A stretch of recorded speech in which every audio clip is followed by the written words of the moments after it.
continue to tell the stories. And so anyone that she'll be able to talk to, she wants to speak to, so that she can learn and tell the stories. Hidden from view, though there, underneath her outfit on her upper right forearm, or her upper right bicep, is a beautiful tattoo, um, much akin to the stitching along her outfit.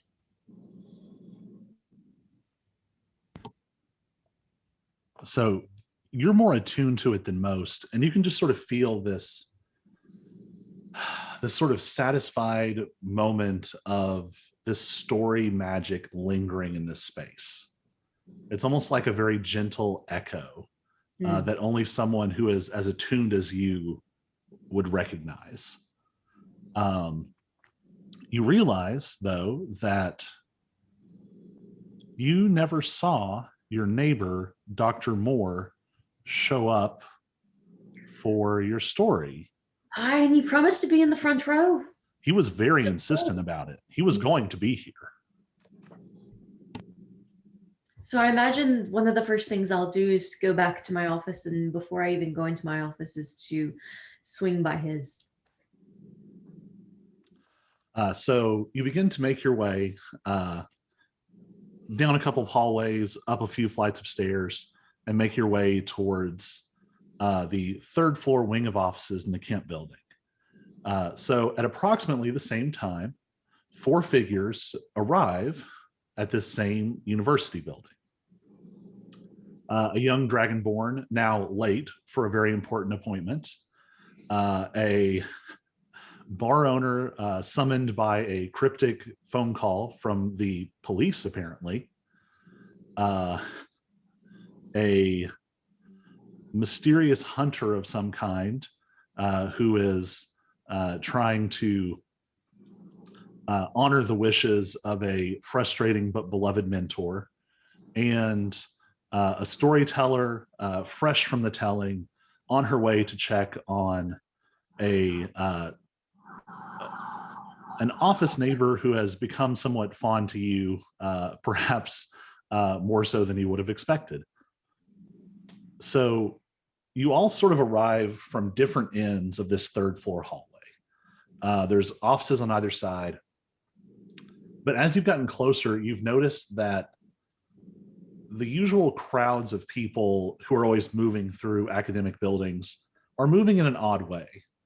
There are some people sort of hurrying away from the direction you're going, and there's others kind of doing the like they check their phone and they're kind of like trying to like look down the hallway. And you can see now that there's people sort of massing actually right on the hallway where Zyra's office is and her neighbor, Dr. Moore. Looking through the crowd, you can see that there's actually police tape and uniformed officers blocking the hallway for a span of probably 5 or 6 offices to either side. What do you all want to do?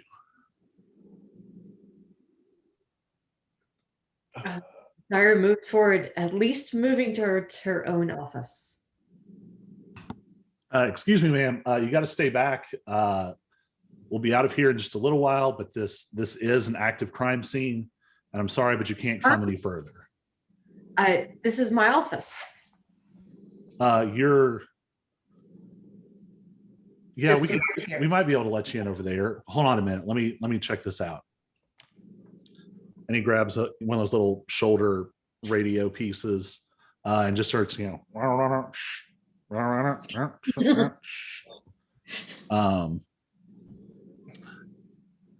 while this back and forth is going on, what are the rest of you doing? So I'm going to use my mantle and combo disguise self and my mantle to look like Detective Avery and assume a police uniform and shift the trench coat.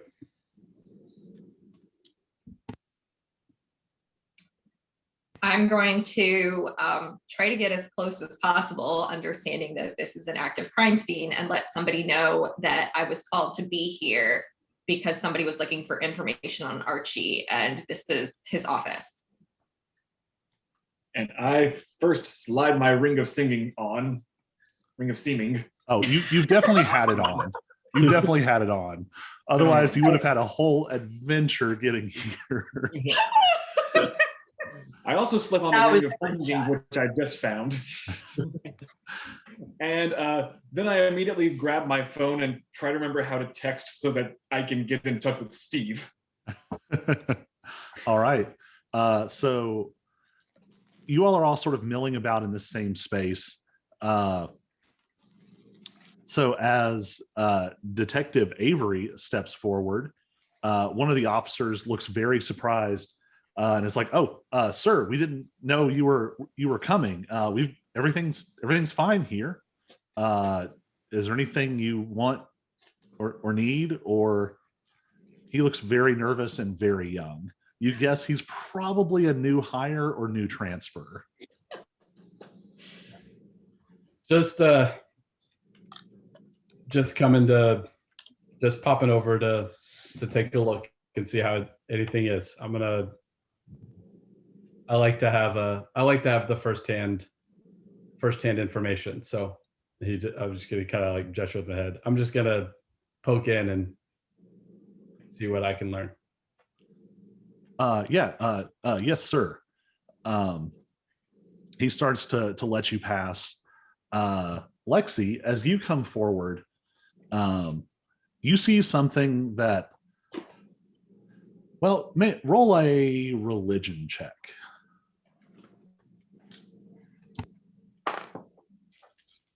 Zombie. No. Hey-ho, zombie-o. Ah, you the right one. Let me scroll. Yeah, that's a 4.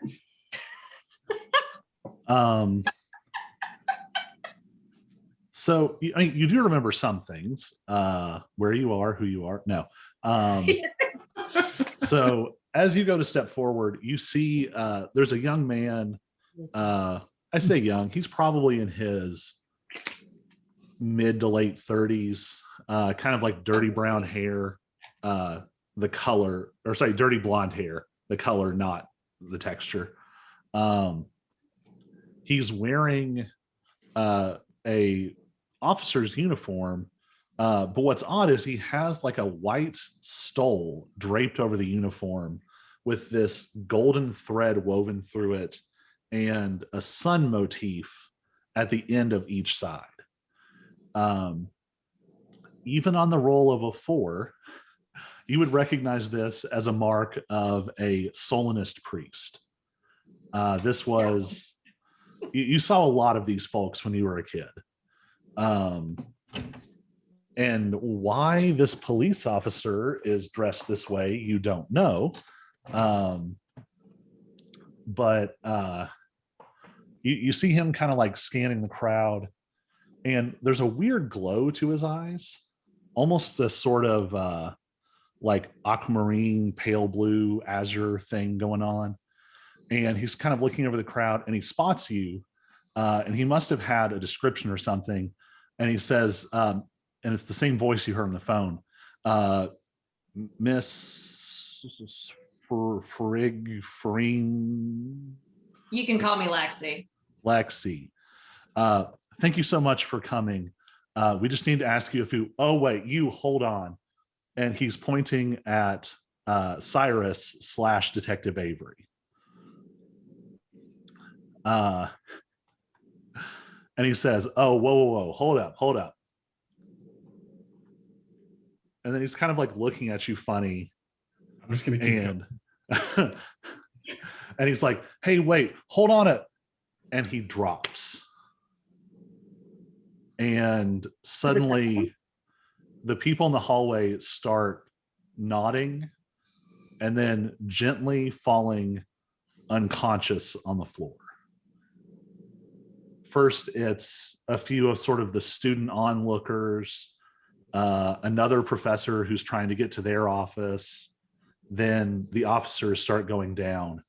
And within a 10-second span, you 4 are the only people standing in this hall. Well, shit. Which one of you farted the sleeping gas? I have no clue what you're talking about. Everybody make a perception check. Good, I have +0. 13. What do I have? A +3. I have 10. 17. All right. Zyra and Cyrus both, as strange as this is, your eyes are suddenly caught by a window out the end of the hallway. And you have to be hallucinating. This must be like some kind of like gas, chemical, something happening, because you would swear you just saw a Tyrannosaurus Rex wearing a tiny little officer's cap float past the third floor window. In this moment of confusion and distraction, you realize that the space around you has grown hazy. You're starting to see like strange grasses and flowers. They don't seem to grow. They just seem to suddenly have always been there. And where they intersect with the tile of the floor, there's a weird distortion. And as you watch, the people who fell start to fade. And the space around you has become this strange, almost sort of collision. It's still the hallway you were standing in, but also in some way it now resembles a tiny clearing of a sort of like ancient primordial woods. There's still doors, there's still walls, but you would swear that up above the walls you can see these ancient towering trees, and the trees have this sort of blue-green bark, but it doesn't have the normal texture. The bark has glowing white whorls and spirals all over their surfaces. What do you want to do? Touch one of the trees with the bark. It feels solid. Does anything There happen? is kind of a strange wavering, like you're not sure what to make of it. Well, actually, I shouldn't say that. I'll have all of you roll an Arcana check. Oh, good. I can do that. We'll see what you make of it. That's cockeyed. Ha! 23. 19. 16. 0? Because I have a -1 and I rolled a nat 1. That actually makes perfect sense. Because what you're seeing is a kind of fairy phenomenon. This is called a demand. It's an empowered domain of an influential fae, or the convergence of a group of lesser fae working together towards some purpose.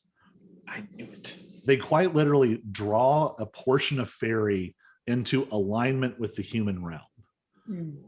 So they start to overlap in space. Less powerful creatures, especially non-fae that they want to keep out, they can just sort of exclude from the space. It also allows those fae to use their power to their full extent. When fae cross over, they're sort of untethered from a lot of the fae magic that's just inherent in their world. This allows them to temporarily recapture some of that power. And it has unexpected effects on terrain and the people within them. So is Archibald's office still there? It's still there. And in fact, it seems, just kind of glancing down the hallway, it sort of seems like only this section of hallway, it's almost like it's been enclosed or somehow pulled away from the rest of the building. I make eye contact with Cyrus and we look at the door. I'm definitely just going into the door. I've got an open invitation to go into Archibald's office at any time. All right. So the door opens easily. And the air inside is dark. The hallway still has some of that fluorescence from ceiling lights that you can no longer quite see. This room is only vaguely lit by what almost has to be sunlight coming down through trees. In the columns of shadow under the branches, you can just see motes of light gently drifting through the air. And it seems like you have walked into an ancient forest. You see it sort of winds and branches, and it seems like there's places where maybe there are more well-tread paths. But you seem to have stepped into an entirely different space, and one which makes no sense at all. You're on the third frickin' floor. Is there a desk in this space? Make a perception check.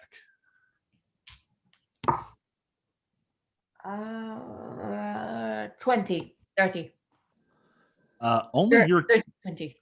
what? A dirty 20. Okay. Only your keen eye catches this. Maybe because you're already starting to get a feel for what's happening here. The door behind you is still sort of in place. You can actually see Archie keeps his voluminous doctoral robes hanging on the back of his door. That's still there. But then it sort of bleeds over and becomes tree line. But as you look closely, you can actually see like here and there bits of like his bookshelves mingled in amongst the branches. It seems like somehow the room is still here, but just doing a little quick mental math, it seems like the room has been scattered across this space. Hmm. And as you come in, you all start to hear maybe animal sounds in the distance, and you hear little like whispering, chittering voices. Joe, roll me a 1d4. Uh-oh. That's a 1. All right. Oryx suddenly feels something sort of whiz past his head, and then another, and then another. And then you hear a voice get very, very close. And you hear this tiny little high-pitched voice that says, "Ha! You taste of blood and feathers and foul iron. Go away."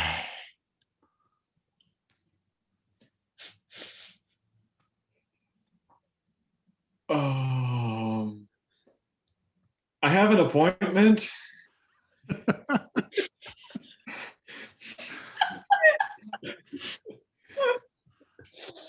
Just real quick, does does the 23 from earlier, can I make an educated guess which Fey court this might be? Interesting question.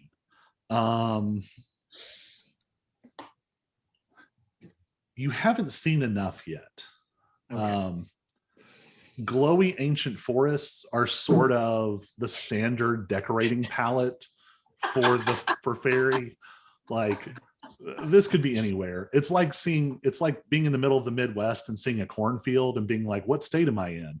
Oh, Oh, Midwest. yeah, could be anywhere. All of them.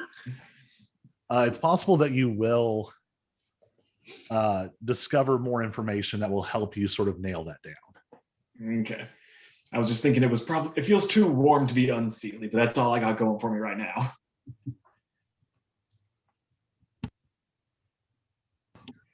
So you all have stepped out into this sort of clearing. It looks like there's sort of 3 spaces opening up. There's sort of thick wood ahead to the right and left. There's a path that moves through the center, and there's a path that moves to the right and to the left. What do you all want to do? Archie's body is invisible, isn't he? Or is it? You do not see him. Okay, just I do all want to stick together. That might be wise. Probably the better option. Did anybody else hear those voices, by the way? I know this looks weird, but unknown voices are still not a good thing. Actually, I'm not sure. Did we hear? Right. Yeah. You would have heard sort of the high pitched, like chattering kind of sound, Okay. but that specific little clip was something only Auric heard. These voices aren't for us. Is there anything you wanted to share? Well, they were a bit hard to make out, the technological limitations, but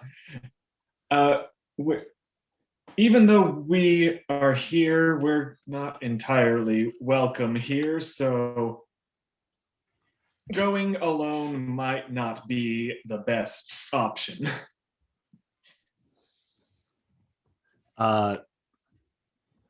Rachel, roll a 1d4. Let me get it out. That's a 3. Cyrus, you again, there's this sort of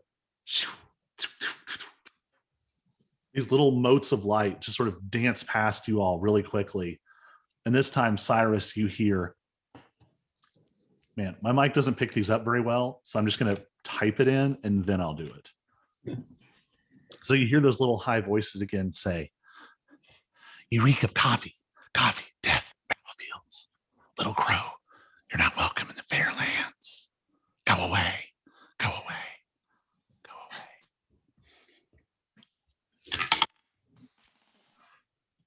away. And then you don't hear them anymore. You're a crow.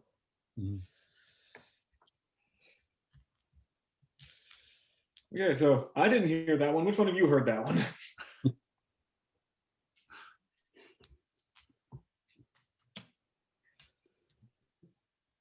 Let me guess, same thing, not welcome? Yeah, not welcome. All right. So definitely stick together then. And unless somebody has a preference on paths, when you're lost in the woods, one's as good as any. It's true. Anybody have a coin to flip? So. Left, let's go left. Even though I don't know, I'm not sure I know how this works, but can I like cast message to Archie? Yes, I think that there's just a fairly sharp range limitation. It's 120 feet. You can give it a shot. You do have to also kind of guess what direction he's in. I was just gonna go back to the door. Oh, interesting. That may not work. Give it a shot.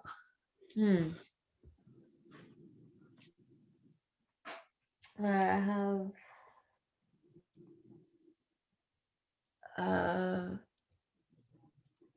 yeah. So it doesn't have a word. Oh, it's a okay.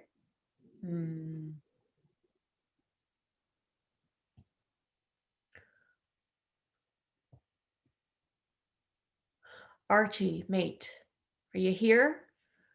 The world's gone fey, and you missed my story. Do you need help? Are you pooping? No, sorry. Lester, where'd you come from?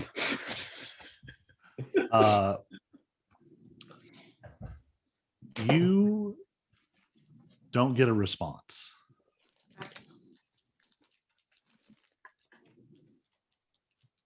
This time,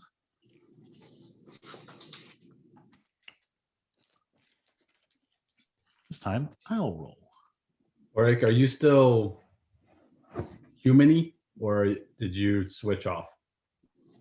That's a great question. I did Oh. not intentionally switch off. Okay.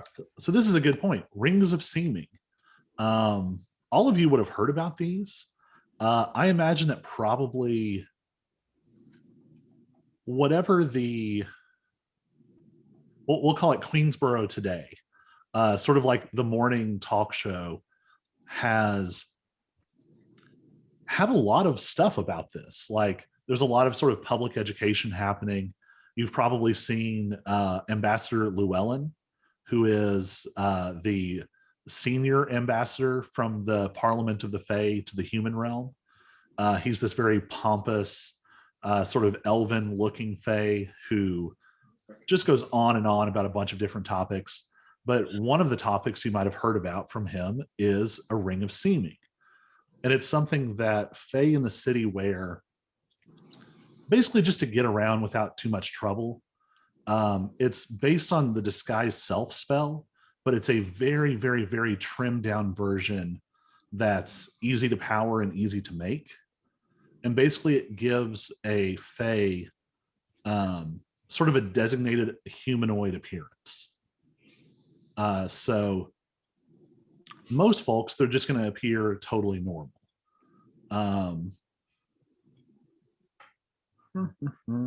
Decisions. So up to this point,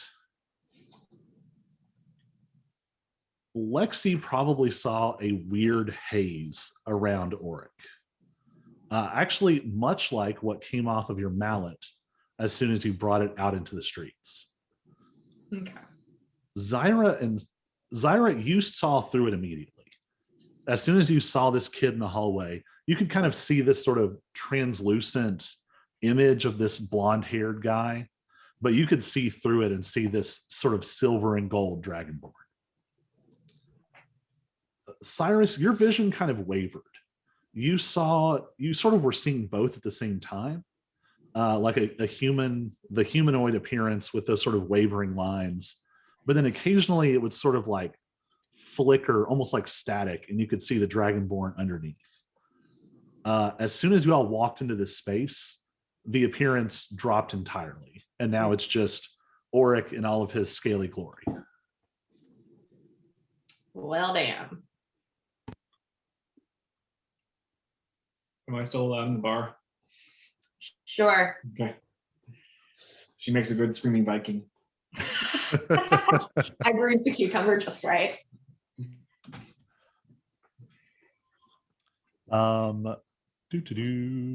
Who haven't we heard? Oh,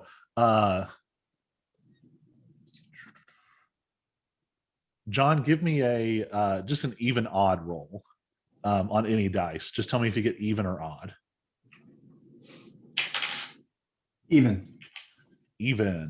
The sort of cloud whizzes past you all again, and this time, Zyra, you hear not that you know what the other sounded like, but yours sounded pretty different.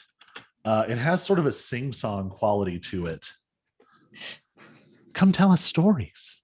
Stories forever. The best stories. Stories that never end. Come be with us and never leave us. Come be with us forever.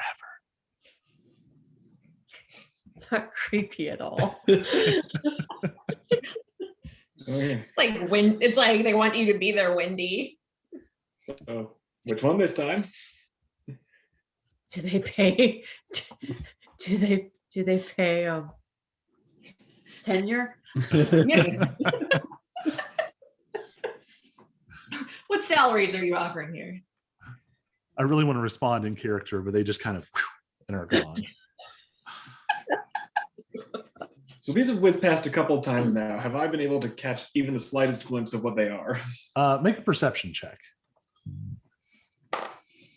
That's a whopping 5. Nope. Blurry balls of light. You can realistically guess these are probably some kind of fey creatures, but blurry balls of light that's a lot of them.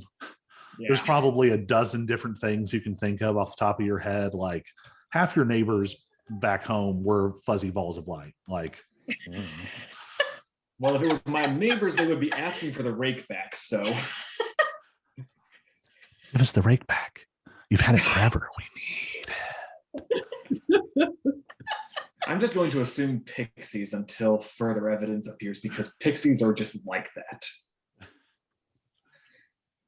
All right, so where are y'all headed? Friends, in exchange for a story, will you tell me where Archibald is? Make a persuasion check.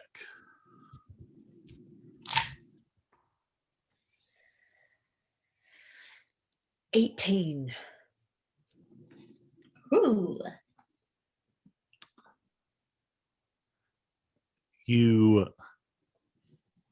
The zipping suddenly stops. And now you can kind of see this sort of these motes of light dance in the air in front of you.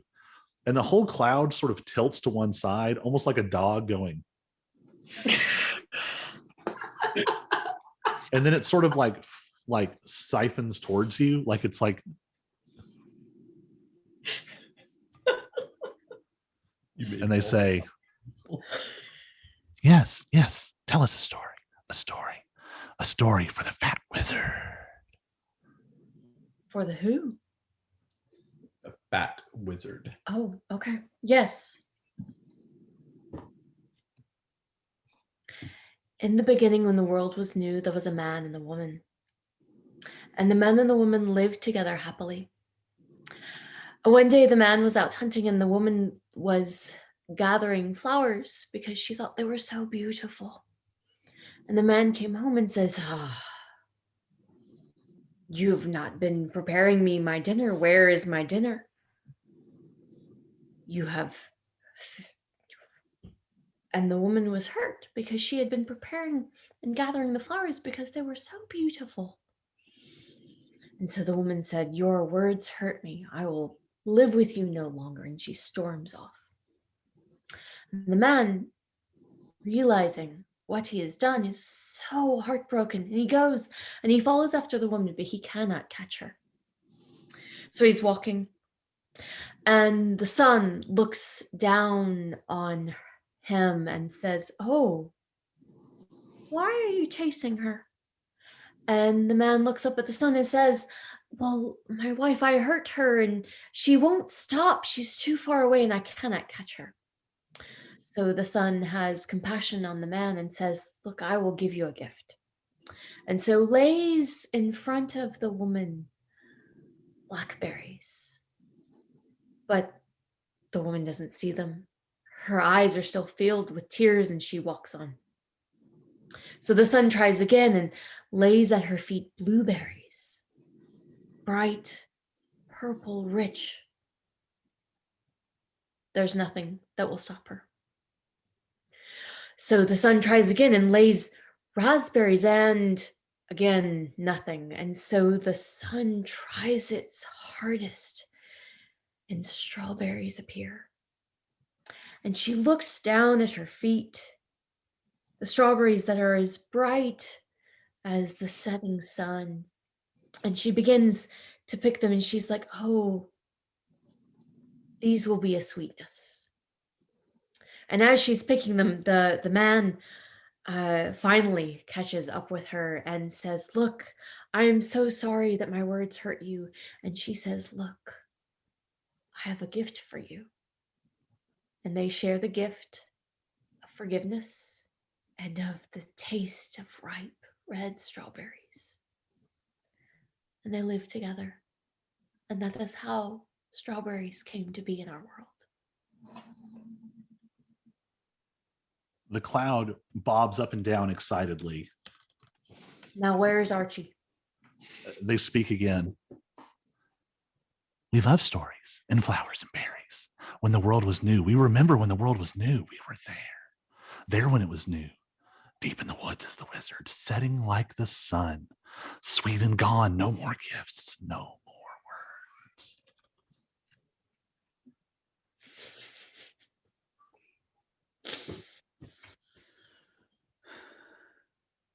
Oh dear.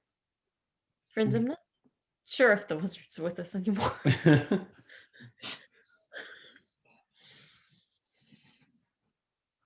That would make things difficult. We should probably still try to find him. What do you want with Archie? I had an appointment with him this morning on a case, I guess you would say. Oh, I should introduce myself. My apologies. Darlanton, Ulrich Darlanton. Pleasure to meet you. I am sort of unofficially employed in smoothing over Fey-human relations, and with the most recent rash of burglaries, I was tapped by a friend from the force to try and figure out who was responsible, since they seem to be blaming the Fey. No, I'm just a friend of Archie's. We are office mates as most. Archie was supposed to have Steve told me that Archie had been working to figure out the connection between the robberies, because there were very specific items taken. And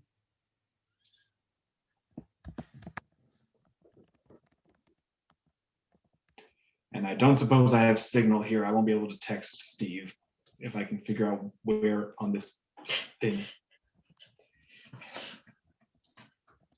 Yeah, the your little signal thing is just going like, it's like going like 1, 2, 3, 4 empty, 1, 2, 3, 4 empty, just over and over and over. So Cyrus will be a friend on the force on this side or our side? Human side. Well, he's retired now, but why do you know folks on the force? Sorry. And he's still wearing the face of a detective and a detective uniform. Like, yeah, I do. You might know Steve Barnes. I mean, he's retired now, but DM, do I know Steve Barnes? Likes getting a big energy. Yeah, you would have sort of bounced off each other once or twice doing things. Okay. You remember him as a very competent investigator. You tended to be more on like the dramatic side of things, and he was a little bit more like day-to-day, sort of neighborhood stuff. Okay. But it seemed like he did a good job, and didn't seem like he was up to any particular trouble or anything that would cause you alarm. How about Mort? Do you know Mort? do I know Mort? You would not know Mort. The only Mort I know was a moat, and he's on this side, so probably not. A moat. Mote. Okay. Not M-O. I was there. One of your neighbors, the guy with the rake. Yeah. The guy who wants his right back.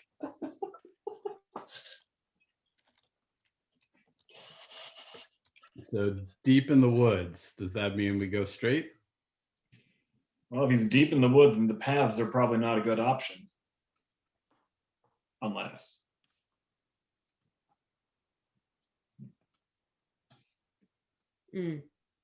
Well, like I said before, when you don't know where you're going, one path's as good as any other. So do any of you have a preference? Or did this? Let us forward. When you say that, for just a second, you almost feel like you see like an impossibly wide crescent smile of just way too many teeth for just a second, and then it just Right into the teeth. Always what I wanted to do. Are you all moving for speed or for stealth? For perception. All right. Roll perception checks.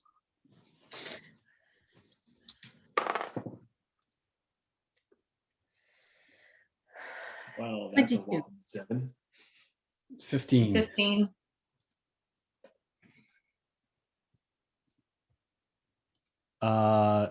You hear them. Do they hear you? This will be important. Do we also need to roll stealth checks?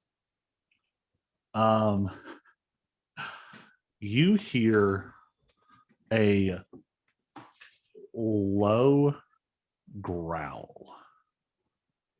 Lovely. And it's the low growl of something large. It seems to be coming from sort of ahead and to the right, like, because you all decided to go straight, correct? Yeah. It seems to be going like further off in the distance past a line of trees ahead of you.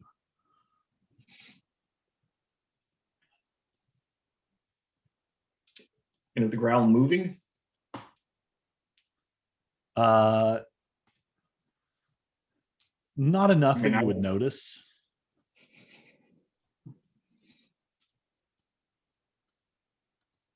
So ahead, but quieter. I quickly cast Prestidigitation. I don't have anything to do with it yet, but it lasts for an hour. Okay. Okay. Why not? Might as well. So you all continue ahead, and it's this sort of winding path. It's fairly wide. The trees to either side are so thick. They're almost sort of woven together. And again, every so often in between, you just catch like a little bit of bookshelf. In one spot, you see like a shelf where there's a couple of like picture frames. You see a much younger and much skinnier Archie at what looks like his college graduation with an older woman you would guess is probably a mom or an aunt or something. You all hit a split in the path. It seems to go to the right and to the left. Make another perception check. 22 again. 15. Yeah. Womp womp. 10. So Cyrus notices that these two paths to either side, it looks like the roots are coming up out of the ground. And they're not like actively moving, but they're sort of uneven and make the path a little bit tricky to traverse. Zyra, with that perception check, you hear something new. You hear lots of little growls. Okay. And Where? they seem to be coming from the path to your left and fast.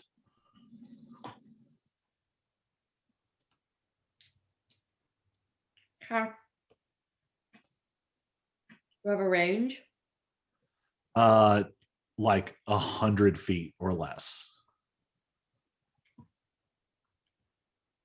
When they hit 60, I'm going to cast Shatter. All right.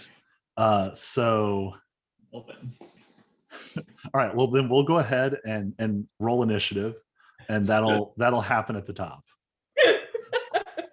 Well, there goes my plan of like using Prestidigitation to lead them away. Oh, that's so cool. One of the things D&D Beyond does is that it now has a shared campaign roller. And so Yeah. like I just saw you all roll your initiative. It just popped up right into my list. Oh, but I'm doing it manually. That's fine. Okay. So I would So have what's to yours? add 2, right? What was yours then, Rachel? So I rolled an 11, but I have +2 initiative. All I right. didn't see that you could click on initiative. I didn't know how to, I'm still learning. No worries. First time I actually had to like stop. I had to like switch the stream over and back at one point because it seems like Zoom froze on the stream and I don't know why. So what was Zyra's initiative? 6 total. So something very strange that has never happened probably in this world. You all are standing at this intersection, and Zyra, you hear this and you turn and start sort of preparing this magical energy that runs through you, and you're holding it at the ready. And 8 velociraptors come tearing down this left-hand path towards you. And as they see you, you guess they were maybe smelling you or hearing you, and they're just running along. And they see you and they're so excited. And shatter. You catch probably the first 4 of them as they come around the corner. Go ahead and roll damage and tell me what their saving throw is. Their saving throw will be, hold on. Con 14. All right. They are little buggers. Let's see how they do. 1 fail. 2 succeed. 5 is 13. 3 fail. 4 succeed.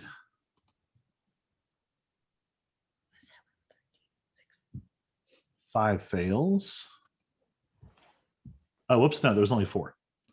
So you caught 2 and 2 made their save. I was like, I was counting that in the dumbest way possible. I was like putting down fingers for ones that failed. So what was the damage? 13 damage, 6 if they saved. All right. So 2 of them are instantly pulped. Nice.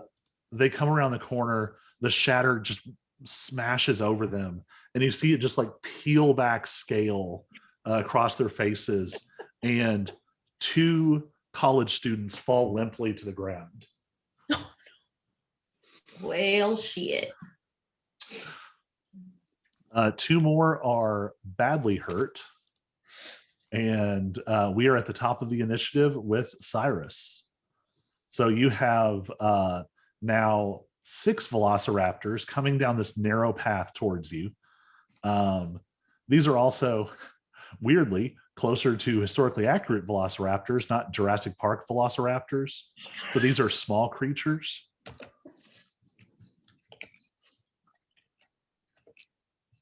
See, what was cool about that was Crichton invented velociraptors for the novel. And then like the year after the novel was published, they discovered the velociraptor. I also broke the heart of a little like 4.5-year-old boy recently by telling him that Triceratops are probably not real. What? They've done research and they think Triceratops are just the juvenile form of another like horned creature. What? And they've just never put it together. Like all the Triceratops skeletons they found still show like they don't have mature growth. Whatevers. The plates aren't right. Yeah, they think that when it grows fully, it's that one that has like the huge sort of armored frill in the front that has 2 holes in it. They think that's what a Triceratops is supposed to end up as, which is very Pokemon-esque, but Yes. All right, Cyrus, so you are still in the form of Detective Avery, and you see 2 velociraptors get blown away, and 2 college students fall to the ground. 2 more velociraptors are like badly shaken and kind of like, but there's 4 more behind them. Like, do the students look? The 2 students that fell out, do they look unconscious, dead? Can I tell any? we'll call this a perception check. Okay. 18. They just seem unconscious, and the raptors don't seem to be noticing them. Okay. Makes me wonder how I'm really. Try not to kill.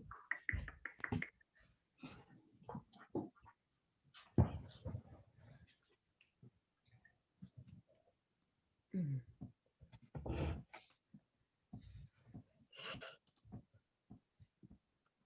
If you can, I recommend finding friends that make wine. It's a good idea. Feels like a very small percentage of people, though. Make friends who are winemakers.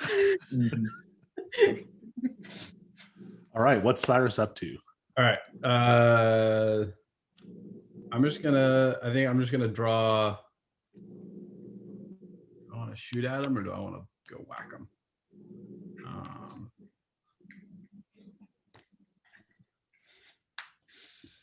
Yeah, I'm gonna draw my short sword and my dagger, and go run up. But I'm gonna try to non-lethal to hit him with the butt. Cool. Also, just for fun, your short bow can be a short bow if you want it to, or it can be a gun that has the same stats. Okay. I feel like in this world, either is fairly reasonable.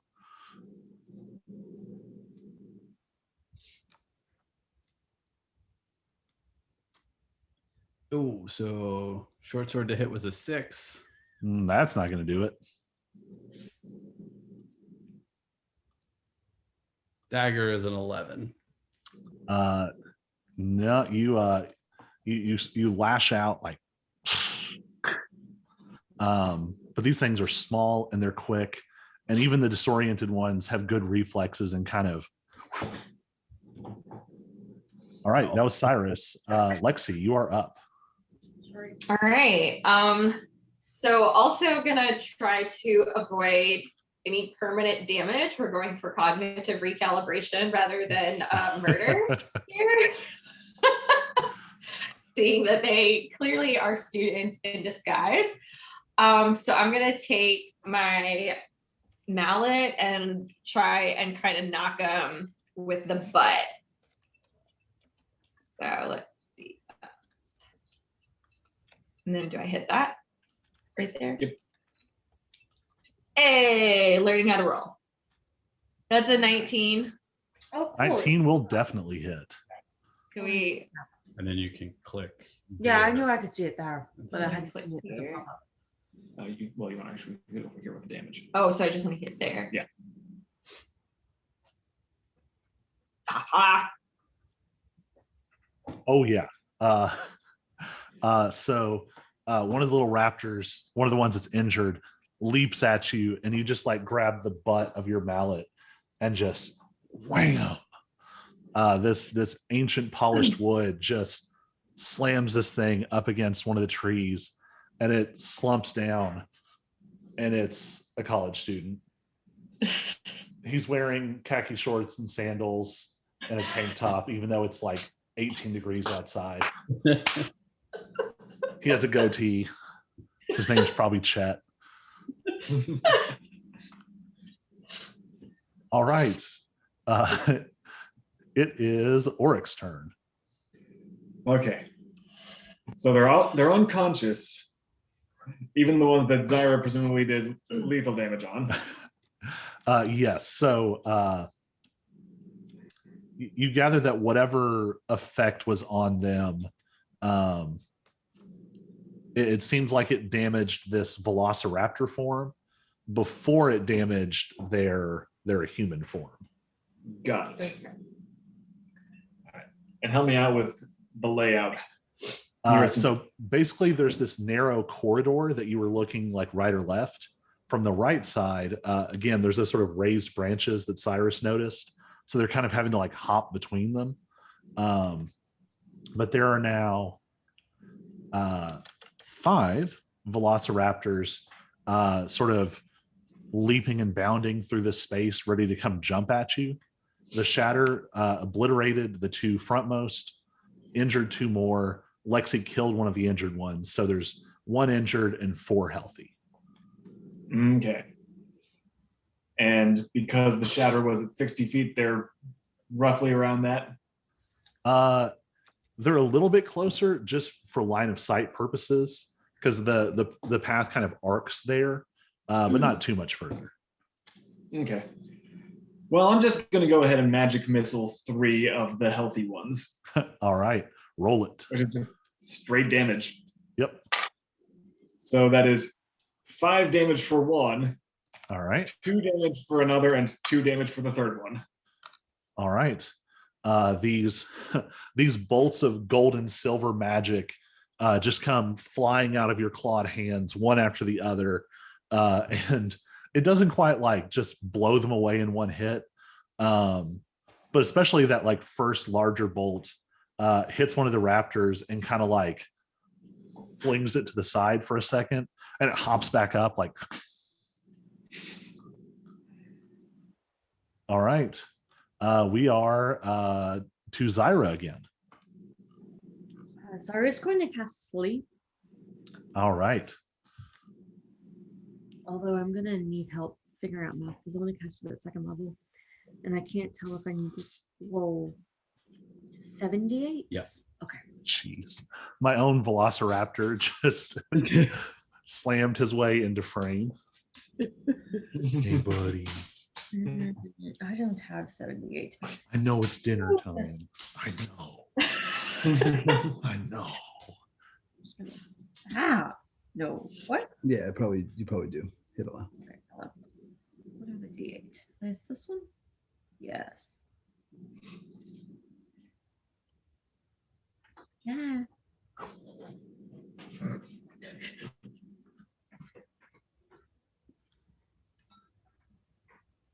All right.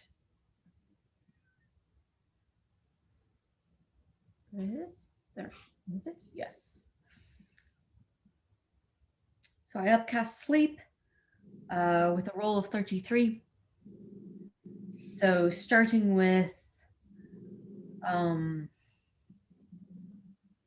the lowest number of hit points, you're muted. Starting with the You catch all of them except the one in the farthest back, okay. because that's just pure hit point value. There's no save, right? Just hit point value. Yeah. Yep, Or if attack I- save none. I had forgotten that that's not a save. Mm-mm. In Lord. the right circumstances, it's absolutely devastating. In the wrong circumstances, it does nothing a lot of the time. Yeah, I think that might be why I didn't use it. But anyway, in this case, it was the right thing to do. Yes, it's perfect for a crowd of little weenies like this. So yes, all of them except the very last one go to sleep. Let me look at what wakes them up. Damage, I believe. I'm also going to give Bardic Inspiration to Cyrus. Yeah. Put the little dot on your inspiration thing. Oh man, they're just down for a minute unless someone hits them or wakes them up. All right. In that case, we jump a lot in the initiative as my dog eats so fast he passes out. The one little velociraptor in the back is very unhappy with how this has unfolded. And he is going to dart up and oops, helps if I like move y'all. So Cyrus would be here. He is going to go at Lexi, who is sort of the furthest forward. So he darts up from the back and is going to make an attack.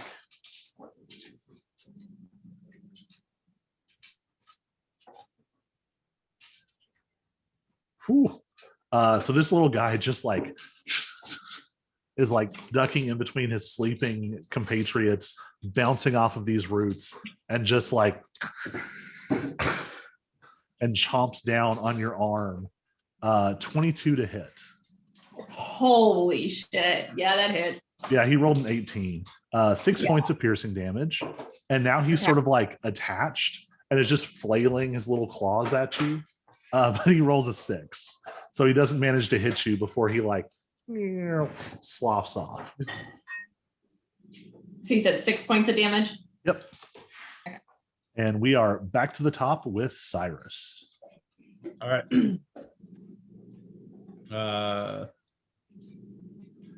Yeah, we'll go swinging again with swords. All right.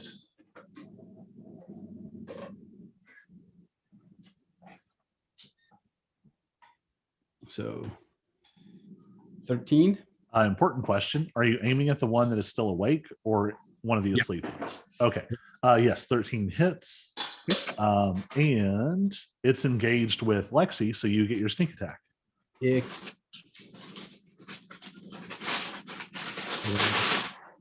Sorry.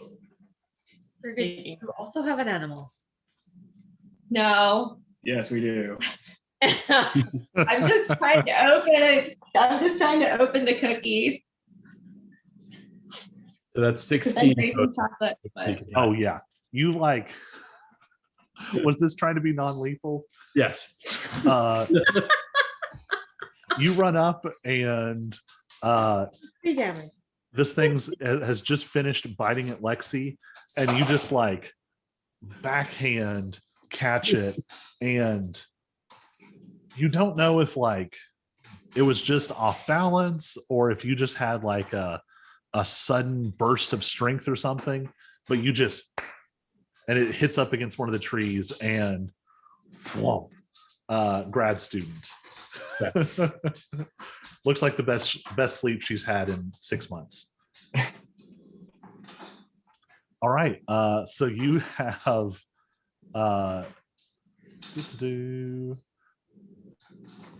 four. Yep.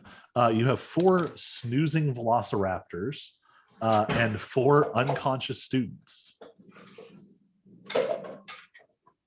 Great. Can we just pass them? Make a perception check.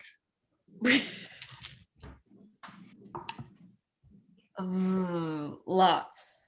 24. The ones that you have reverted to student form are starting to fade. It looks like maybe whatever transformed them is also the only thing that was holding them in this space. And it looks like they are being shunted out. You presume back into the hallway. Do they look like the figures that were in the hallway when the Demison created? You recognize 2 or 3 of them from that crowd. No, I mean, does their transition look the same as when? Oh, yes. It's sort of the same phenomenon you've been seeing as the space sort of intruded, as they faded out. It looks exactly the same.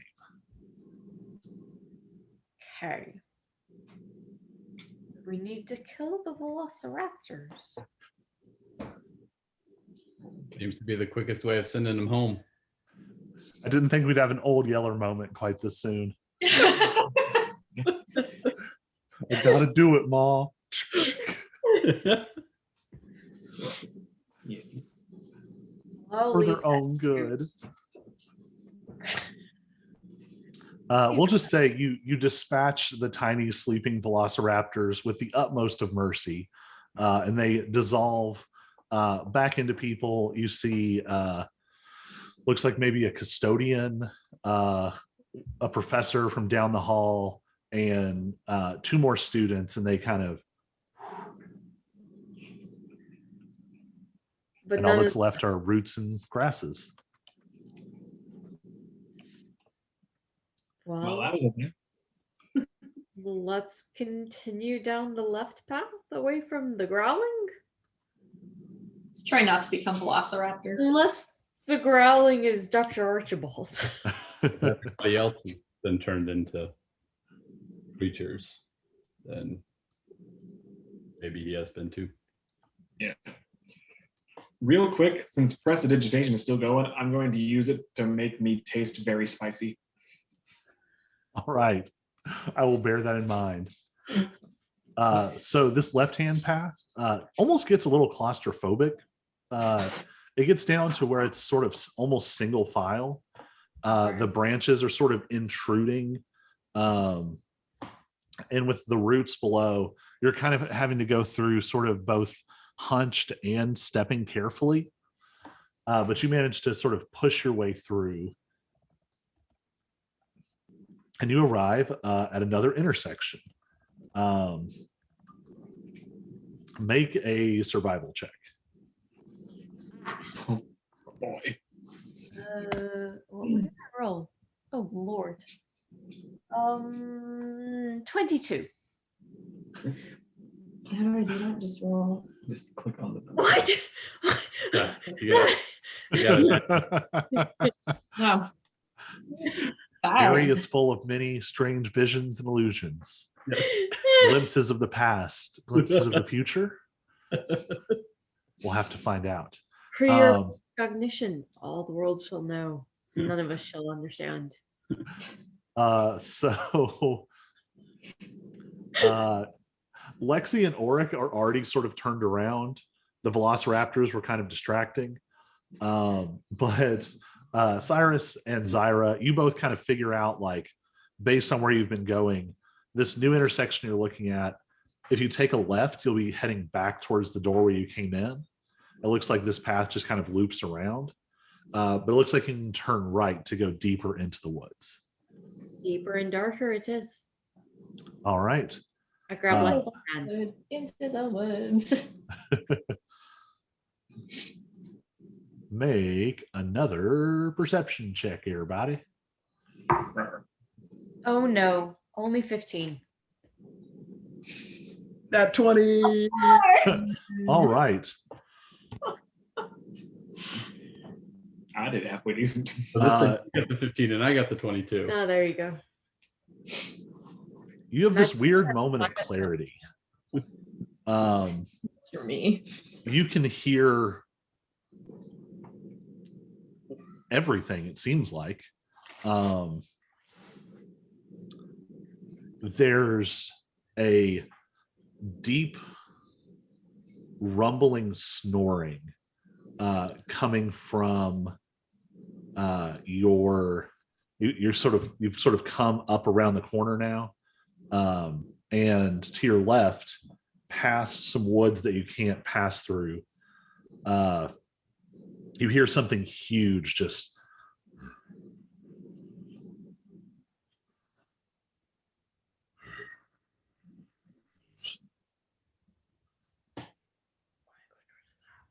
and you hear more of that little, like,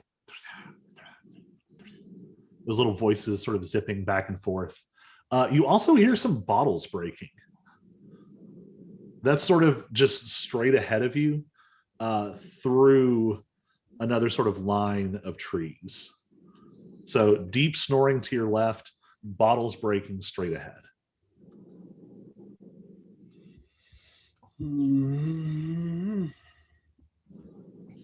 Let's not go that way. Towards the snoring or towards the bottles? The snoring sounds like something big.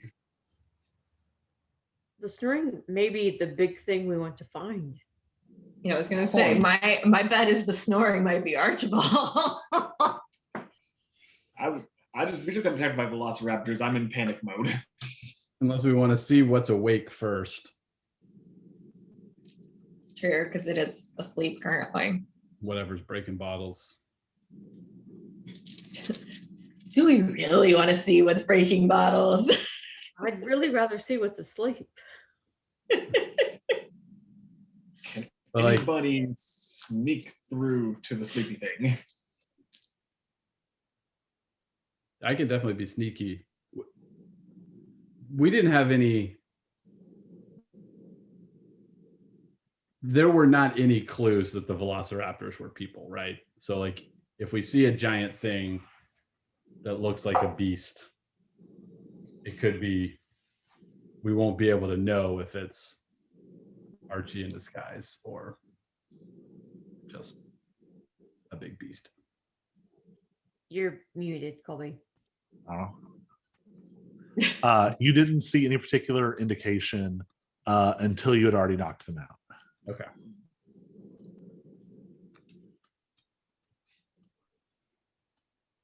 All right. Well, I'll go sneak up and get eyes on the snoring. All right. Make a stealth check. Oh, how far away do I think it is? Is it? So if you could walk through walls, it's relatively close, only maybe less than 100 feet away. Okay. And in fact, you can actually hear other sounds, like actually, because of your specific area of expertise, it sounds like someone like ransacking a place. It's the sound of like stuff getting tossed and things getting pushed over, and that's relatively close, but you can see by sort of the curve of the wood out ahead of you in the path, it looks like you're gonna have to go down, and then maybe there's some cut over towards wherever the snoring is. All right, never mind. If I think I hear somebody ransacking the place, I'm sneaking up on that. But before I go sneak, I'm gonna Just to clarify, the snoring and the ransacking sound Yeah. like they're right next to each other. okay. All right, but let me remember, what do I have to do for this?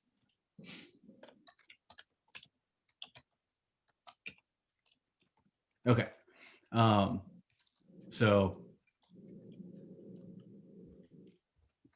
Cyrus is gonna like reach up with his offhand and like rip one of his fingernails out. I was hoping you weren't going to choose that option.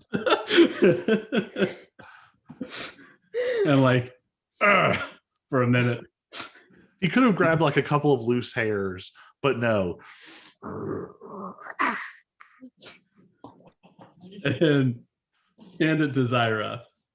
Say, hold on to this for me. Sure. Then he's gonna go sneak. Okay. The best part is you probably have just like walkie-talkies.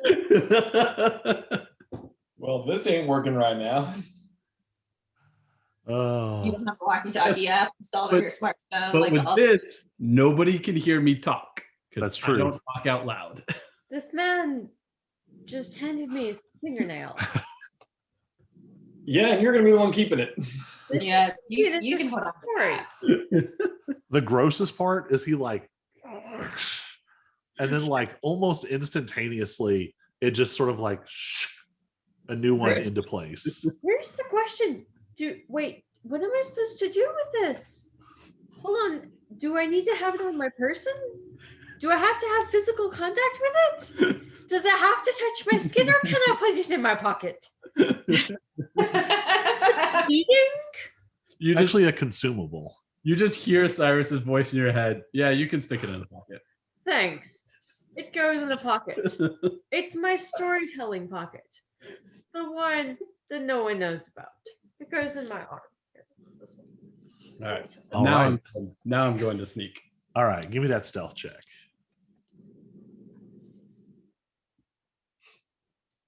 I 15. 15. All right. So you feel like you're moving pretty stealthily.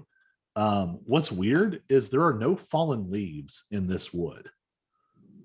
Like there's some high grasses and flowers here and there, but like there's no fallen branches, there's no fallen leaves. It's weirdly pristine in a way that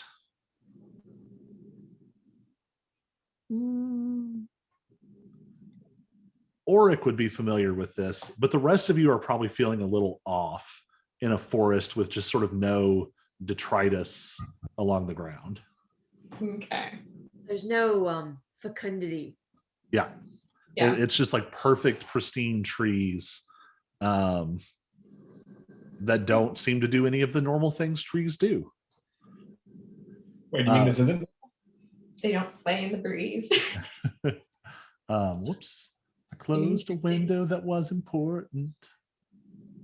It was important. Yeah, well, honey, you have scales, and that's not commonplace in Queensboro. Maybe it should be. You get about halfway down and you see a puppy. I'm puppy. God, it's old Yeller. Cyrus sees a puppy. It's you realize it's not actually a puppy. It's like a small to medium-sized dog, but it's got kind of like a gangly appearance, like it's maybe still growing into that size. I mean, And that's it's not too big. it just seems to sort of like poke its head up from the grass and kind of look at you like it's not advancing, but it's kind of like looking at you funny. Okay. So I'm not to the snoring or the bottles yet. No, you're about halfway down. You can kind of see now at this point the snoring and ransacking is to your left and the bottles are almost more to your right. Okay. And you can see ahead it looks like the path branches in both directions. But in between is some tall grass with a puppy head poking out of it.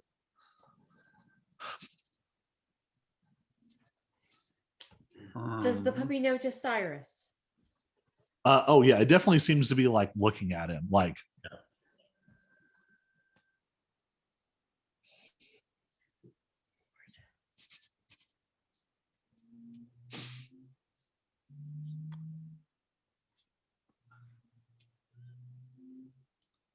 what would you like to do with this puppy?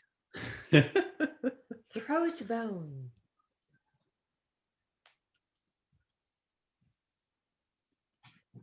Yeah, that's what I'm trying to decide if I could like minor illusion like minor illusion something one direction and head in the other direction. You can always try. All right. Because I don't have anything. I would say, since I told you all that you don't need rations, if you want to say that you've just got like some jerky in a pocket or something, that's reasonable. Okay.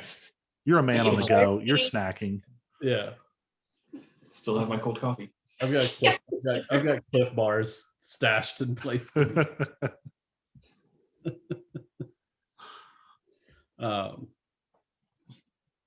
Yeah, so I'll reach in and just pull out some like snack bar and like break off a piece. And I'm gonna toss it towards the bottles. And if it goes for it, I'm gonna head towards the snoring and ransacking. You throw it, and the dog in front of you like doesn't even follow it with its eyes. It's just still staring at you.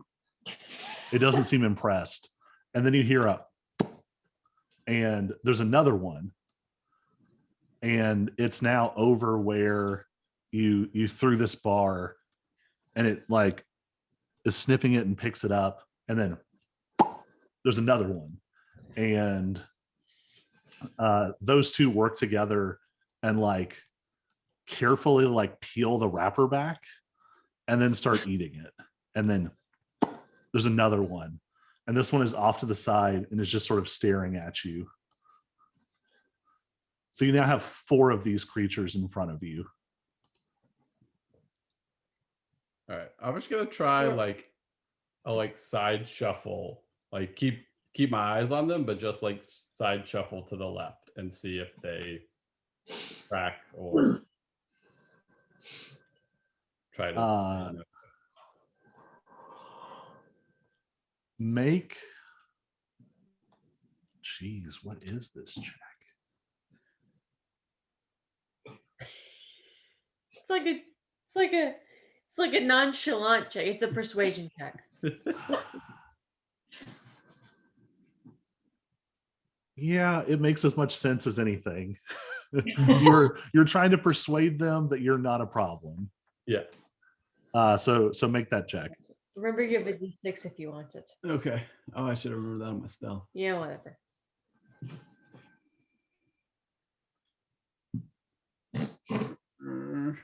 Oh, That's not Oh. very good. no. All right, I'll roll it. Oh, Lord. I'm sorry. So that's a total of 6 with my inspiration. So these first 4 creatures Wait. appeared with that sort of like pop. The next one, there's almost a tiny sonic boom as an area of space and air about the size of a car displaces, and there is now a giant hound coming up behind the other 4, and then another like poof, and now there's 2 of them. Yeah, I saw it on the 6. What? You're counting Two dogs. dogs. Yeah. Oh yeah, 6 dogs. Yeah, 2 dogs 4 working. little dogs, 2 big dogs. And they are They're the Pendergrast. Yeah. they're starting to come forward, and there's no evaluation happening. There's just a low like Nice doggy. that summoned my actual dog when I did that. Um,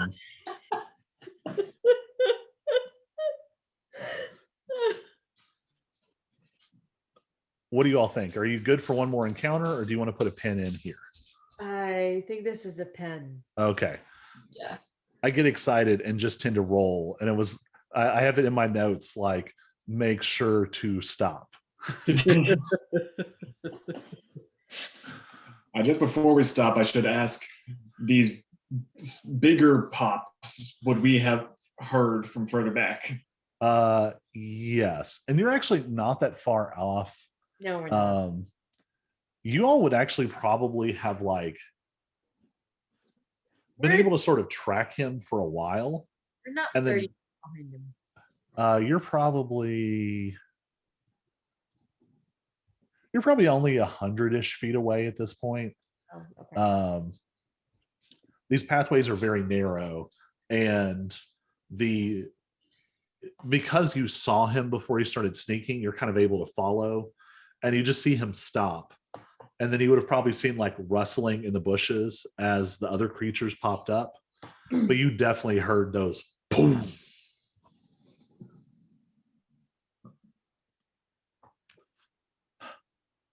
I'm excited. We're definitely rushing towards him. Yeah. Yeah. Oh, I do have one last fun thing while you all are watching Cyrus sneak forward. This time it's you hear that familiar like and Lexi hears really, really creepily close. Come with us. Come be with us forever. Drinking and dancing in green meadows. Beauty and light and joy. Till you die. Till you die. Till you die. I got a bar to run. On the bar here.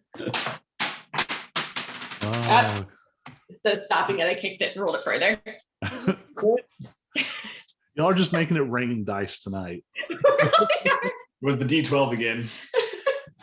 Yeah, your D12s are not behaving. I'm gonna pop our stream off and then go back and figure out what happened there at the beginning. So we are off stream now. All right. I'm afraid that it lost all those intros, which would make me really sad. Yeah. Yeah.